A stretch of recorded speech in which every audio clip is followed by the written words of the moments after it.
Hey everybody, it's your buddy Beard Grizzly, and holy crap have I had something gnawing at my brain for a while now. No, it's not a flesh-eating fallen, though that's a terrifying thought. Siva revived flesh-eating fallen. Yeah, okay, something's bugging me. Dredgen Yor is one of those characters we keep coming back to. I mean, of the lore we had in Destiny, his turned out to be some of the more interesting and well-written that we have had available to us. The entire tale from start to end is one of light and dark, and seemingly ends in light again, while also proving a point he long argued with his ghost before sending him away. Some, or I'm sure most, of you are familiar with the story of Dredgen Yor, Jaren Ward, and Shin Malphur. Some are also familiar with Rezyl Azzir, and how it's 99% confirmed that Rezyl seems to have turned into Dredgen Yor. I think there's more to this story than just him falling from light into darkness, but let's hit a brief overview. Well, I'd say brief, but y'all know me better than that.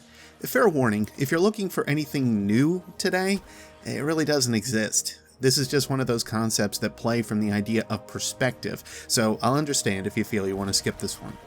Rezyl Azzir was first heard of in the card Before These Walls. This card outlined that the city was building and it had a very tough start. Weary refugees, combatants, and workers came together underneath the Traveler, where the Traveler was a beacon for those to try to join underneath and push back against the enemies of humanity. Of course, it turned out to be anything but in the early days before the Fallen pushed on those that huddled beneath the seeming god, cracked and broken as it was, where once we were splintered, well, the Fallen just put things into perspective, I guess you could say. Rezyl was seen as a leader, and he mostly pushed against the dark forces that threatened the city and its people. Over time, however, he became weary.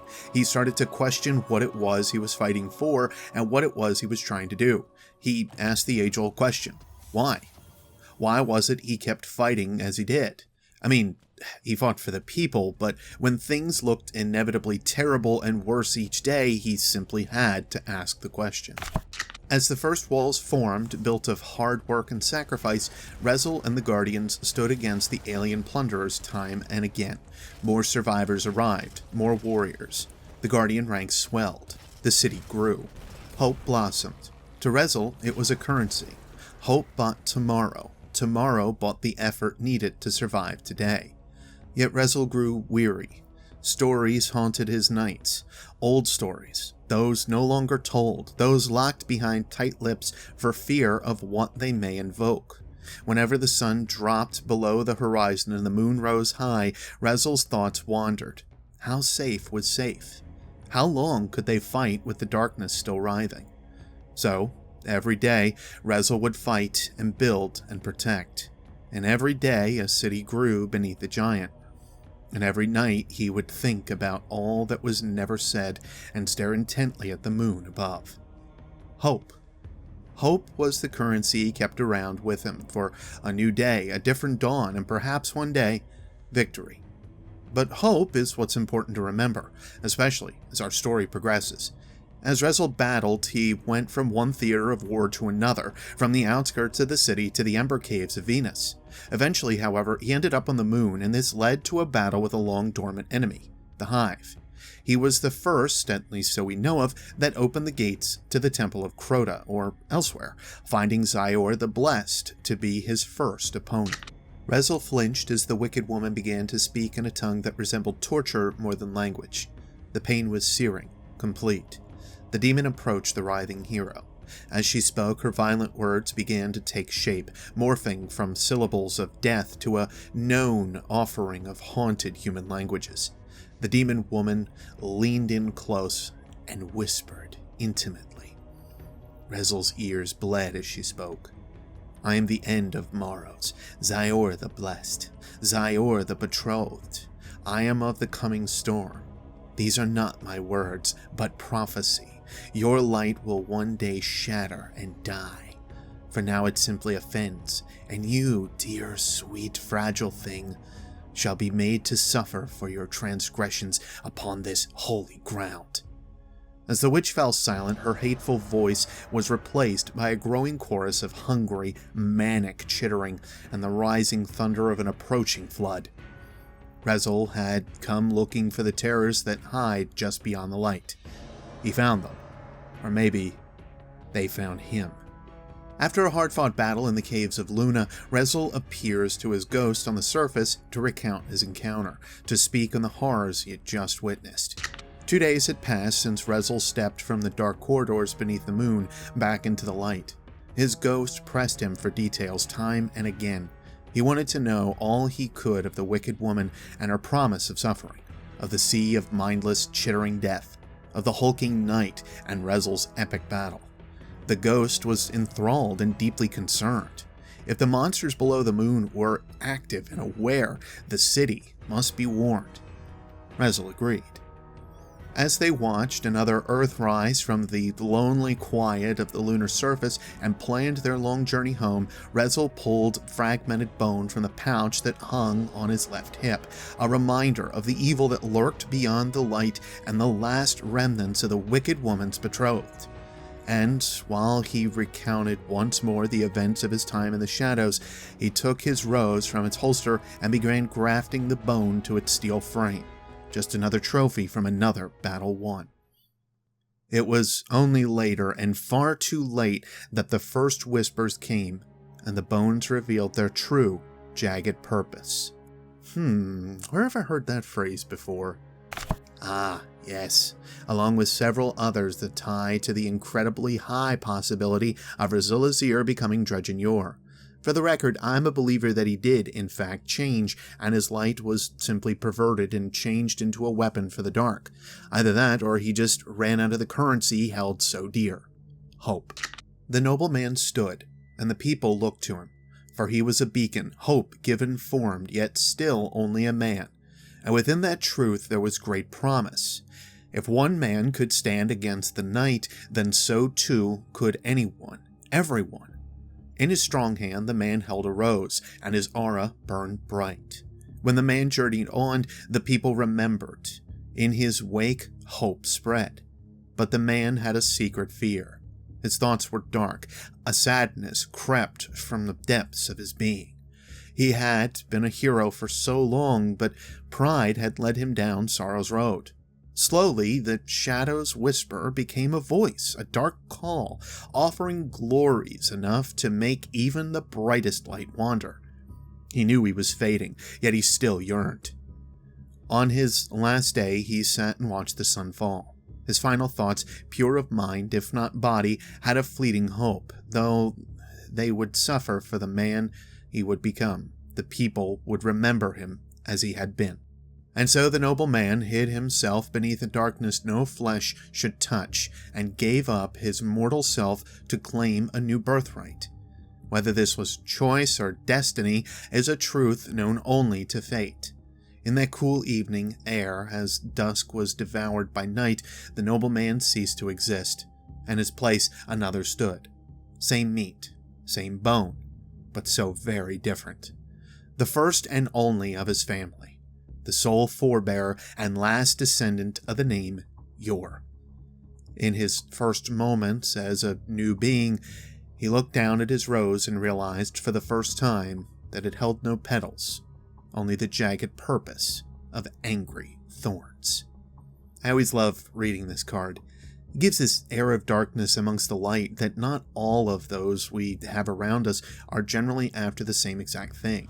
I mean, look at Lysander just as an example.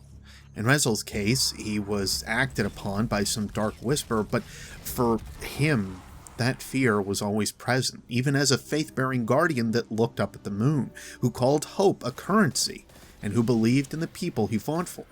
Just to drive the point home a bit more of how Rezyl and Yor are most likely the same person, the first paragraph outlines this idea even more, speaking on hope given form and one man standing against the night. That's exactly what Rezyl had just done, plus the last line of jagged purpose. A pretty heavy tieback to the battle on Luna. Anyway, we'll now refer to this person as Dredgen Rezyl Yor Azzir. I think that covers it pretty well. Kidding. We'll call him Yor at this point, since he even states that to his ghost that this is who he is now. The conversation with his ghost is also very, very important to understanding more of Yor's overall position, however, but I'll pull pieces from this card, as it is a longer one than most. If you do follow along, I should mention that original text transcripts had the common practice of marking who was speaking with a U1, U2, U3, so on, just to help assign a voice to what it is you're reading. If you follow along, U1 will be Ghost, U2 will be Yor. You were not always this man. True. Then the math says you do not need to remain this man. You can be other. I am other. You can be better. This is better. That matter, at best, is subjective. Then what? Lesser. Some would say. But what would you say? All we've seen, and now, here with me, you have no words. I have words, but you will not like them. There is much I do not like. More now than ever, it would seem. This is just to showcase that Yor has become very, very okay with what he is. It's like he saw a hot topic and just embraced it. Wait, that's not really a thing anymore. Man, I'm really out of touch. The ideas of light and hope have fallen from him, it would seem. Well, for the most part. We'll get there. The light. It is all. It is nothing but a crutch. One that has held you up. Only just, and nothing more. Nothing more. You were a hero, and yet people still die, corruption still exists, light still fades, and darkness still spreads. As it will ever be, that doesn't mean you give in to what? Hope? This is not hope. This is peace. You have blood on your hands. How's that any different than prior? Innocent blood. Matter of perspective. That's the shadow talking, am I not? The shadow? There's that H word again, along with Yor outlining his ideas of who he's been fighting this whole time, of how innocence and whose evil just stands as a matter of perspective. I've always loved that line. It serves as a good reminder to me. Moving on. Why'd you pick me? It doesn't work that way. Was I special? You were, but only as special as any other. You are all special. Seems to contradict the word, don't it? Not in my estimation. If we're all special, are any of us special? Is that what you want? To be special? Remember this for a bit later. Trust me, it'll be worth the punchline. This idea of being special and being chosen. Well, like I said, just remember it. When you speak of me, use my proper name. Tell them of the man that stands before you, not the ghost of the hero I once was. You will always be redacted to me. If you cannot let that man go, you will forever taint his legacy. All the good I have ever done will be washed away in the fire of who I have become. If you care, there is still some promise within you. If I'm being honest, I care only to give hope to the frightened, huddled masses so that when I come upon them, they will have more to lose. Their pain will be greater, their screams more pure. Nothing dies like hope. I cherish it. Hope, again, along with wanting to ensure his new name is very known, and so it very much was. It reached the ears of a one Dredgen Yor, rogue hunter from the city that hunted either for pleasure, personal gain, or perhaps simply for vengeance. You see, earlier on, we saw Yor have a bit of a barroom shootout.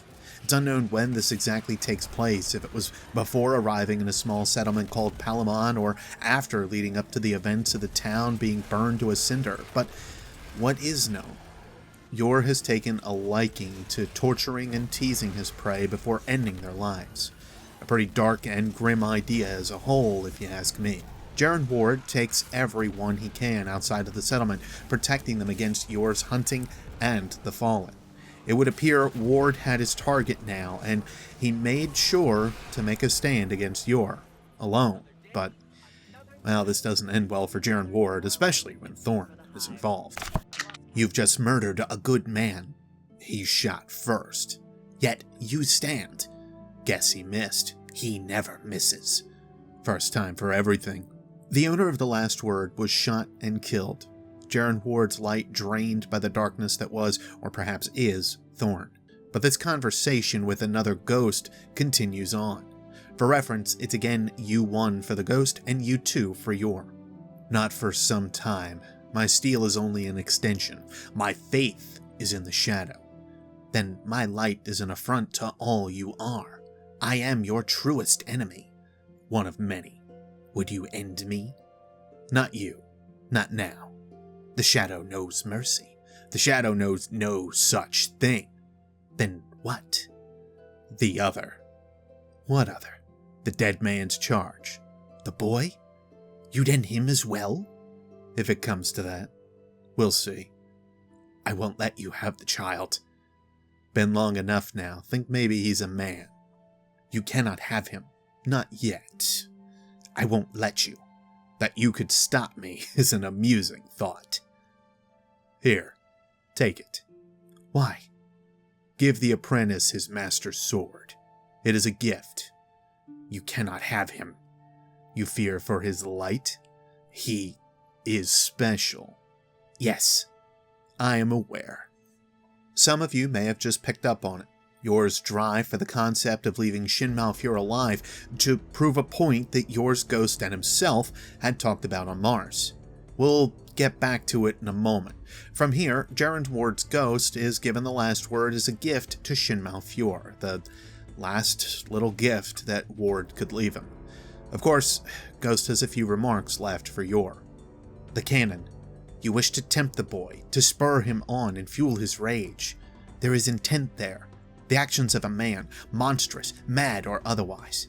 You are nothing more. And what values does your conclusion bring, flawed as it may be? That a hurricane can only be weathered, not stopped, not redirected. A force of nature is uncanny, without intent. But a man? Yes. A man is none of those things. A man can be killed. And there it is. There what is? A sliver of hope. At this point, Gerend's ghost moves off from the dead body of his original charge, his guardian, and flitters off to Shin Malphur, hidden amongst rock and cliff from the battle that ensued. Today's focus is not on Shin, however, but rather on what Yor was trying to prove. Hope was the currency that Yor still fed into. He gave Shin hope at the Battle of Dwindler's Ridge, hope that he might be able to end Yor where Gerend failed. Shin had a drive now, a push to truly take revenge on Yor for what he had done. He wasn't going to dissatisfy him. The final card worth looking into, from my perspective at least, is the last word 4. Here we see Shin and Yor talking with each other. Well, I guess it was more of a one-sided conversation. To follow is all of Yor's lines. Been a while. The gunslinger's sword is canon. That was a gift, an offering from me to you. Nothing to say? I've been waiting for you, for this day. Many times I thought you'd faltered, given up. But here you are. This is truly an end. As his tongue slipped between syllables, my gun hand moved as if of its own will. Reflex and purpose merged with anger, clarity, and an overwhelming need for just that, an end. In step with my motion, the fire within burst into focus, through my shoulder, down my arm, as my finger closed on the trigger of my third father's cannon. 2 shots. 2 bullets engulfed in an angry glow. The other fell. I walked to his corpse. He never raised his cursed Thorn, the jagged gun with the festering sickness. There are 2 levels that exist here, 2 pieces of Yor's overall motivation, his overall reasoning for allowing Shin to become a new hunter. At least, of course, from my interpretation and feelings. The way I've read this, Yor never moved for Thorn. He wanted to see Shin move to kill him. He wanted to see and prove, even to himself, how indifferent both sides really were. Here we see Shin, someone that swore vengeance for the death of Gerend Ward and Yor, someone that was manipulated by the dark whispers of his rose, but also someone that believed in the people he once stood for, perhaps standing for vengeance of the shadow and all that had been harmed or hurt before by us or others.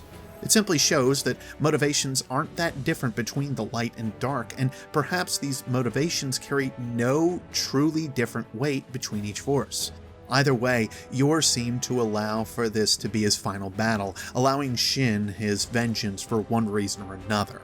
Because you can't tell me that Yor wasn't a more skilled hunter versus Shin, somebody who had just started to wield the gun. Just as Shin says, "Yours, not mine," as he fires the final bullet into Yor's skull, finally giving him his end. But perhaps, and by all accounts, this is the most interesting, at least to me, Yor needed to prove a point that the guardians that are chosen are far from special. Let's return to a phrase we had before. Take it. Why? Give the apprentice his master's sword. It is a gift. You cannot have him. You fear for his light? He is special. Yes, I am aware. Here, we see this idea of being special, of a guardian's revival and place amongst the light as a special occurrence. Yor pretty well proves that with the acceptance of Shin as a guardian, of this ghost that once belonged to Jaren Ward, that's nothing but complete bullcrap. He calls ghosts bluff and seriously throws into question just how important it is to be attuned to the light before you have a ghost. As it is, this idea still makes Osiris ideas of how much a guardian's memories are their own versus what might be planted into a being for manipulation or sheer obedience. Yor's overall purpose again seemed twofold, but in the end he was shot and killed at Dwindler's Ridge by the new hunter named Shin Malphur. The question now goes further. How many others can be turned into guardians in this way? Did Yor know this would happen to begin with? With his knowledge of light and shadow, how knowledgeable about both was Yor? But of course, the concept I have here is just a matter of perspective. It's a matter of showcasing a different way to interpret lore as it's been presented to us. There's no right or wrong way to say something until you effectively see it explained 100% right in front of your face. For those looking for a reason why this matters today, and with the possible links to Destiny 2, Shin Malphur and the Shadows of Yor very well may come back at some point. Both of these are directly impactful of what Yor's thoughts and ideas outline, so always worth looking back at what used to be from the olden days. Olden days, yeah. We haven't really done this in a while, have we? We haven't just sat and looked over Grimoire to see exactly what was behind it, with my voice just filling in the blanks. I feel like this needs to be a common occurrence for us in the coming year, just to revisit some older lore as it stands, to still be fairly interesting and opens up more thoughts. At least within me, I suppose. Anyway, if you guys like this look back at Dredgen Yor and his possible motivations, you know the buttons to press and the place to leave your own thoughts. I hope you guys enjoyed this refresher, or just enjoyed listening to me ramble about nonsense for a little while. Until next Spacetime Guardians, take care.